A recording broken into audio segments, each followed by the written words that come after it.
Айлык бул стабилдүүлүк эмес. Силер эртең эле көчөдө калышыңар мүмкүн.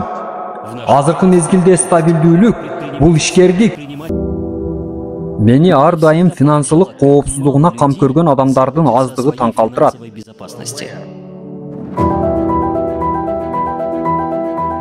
Көпчүлүгү жөн гана күтөт. Биз даярданбайбыз, биз окубайбыз, биз күтөбүз. Бирөө бир нерсе айтмайынча күтө беребиз. Бизди кыйын мезгилдер күтүп жатат, деп президент айтмайынча, сен бошсуң деп башчыбыз айтмайынча, адамдар жөн гана күтүшөт. Бирок эч ким эч нерсе жасабайт.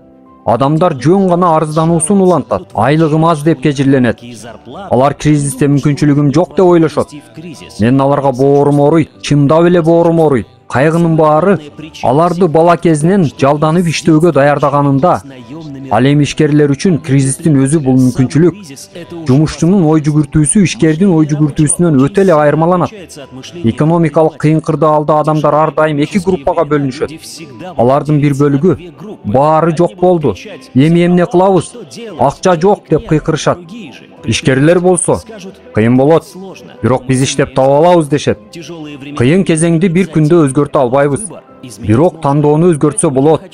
Ошондуктан мен ар бир адам өзүнүн финансылык коопсуздугу үчүн тандоо кылышын каалайт элем. Кризис мезгилинде ишкер же 8-ден 5-ке чейин иштеген жумушчу болгонуна карабастан баары иштеп таба алат. Аракеттенип баштагыла. Жөн гана эмне кылууну билбей олтура бербегиле. Бирок 90% адамдар фейк стабилдүүлүк оюнун ойноону улантышат. Айлык бул стабилдүүлүк эмес. Силер эртең эле көчөдө калышыңар мүмкүн. Азыркы мезгилде стабилдүүлүк бул ишкердик. Сатууга мүмкүн болгон бир нерсе тапкыла. Күтпөгүлө.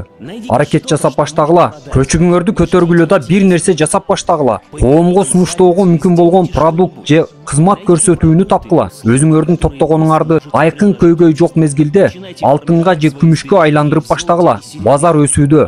Ал эми система болсо акча басып чыгарууну улантууда. Мындан пайдаланып калгыла да. Бул мүмкүнчүлүк. Азыркы мезгилде дүйнөдө мурда болуп көрбөгөндөй мүмкүнчүлүктөр бар. Интернет эпохасында силерге абсолюттук баары жеткиликтүү. Экономика кулаган кезде да адамдар өзүнө керек нерселерге төлөөгө даяр болушат.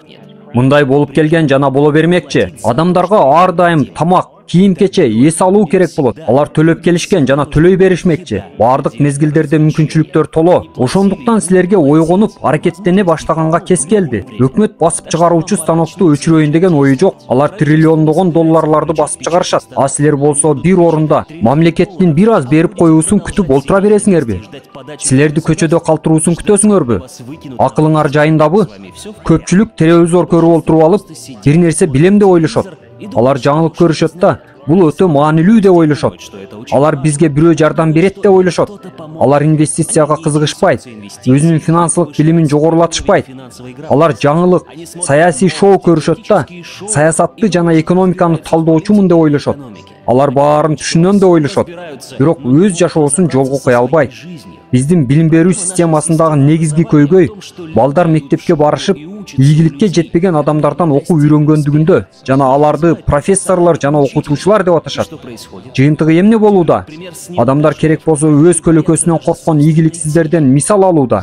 Мектеп мезгилинен эле бул толгон мугалимдер силерди коркууга үйрөтөт. Силерге жетишпестиктерди үйрөттү. Силер ийгиликсиз болуп калуудан корктуңар. Эми болсо силерге айлык бербей коюусунан коркосуңар. Адамдардын башында бир гана айлык, канча айлык. Алар өздөрүнүн түбүң түшкүр айлыгысыз бир жумада жашай алышпайт. Көйгөйдүн баары ушунда. Силерге жашоо образыңарды тез арада өзгөртүүңөр керек. Акылсыздар акчаны таштандыга айландырышат. Ал эми ишкерлер тескерисинче таштандыны акчага айландырат.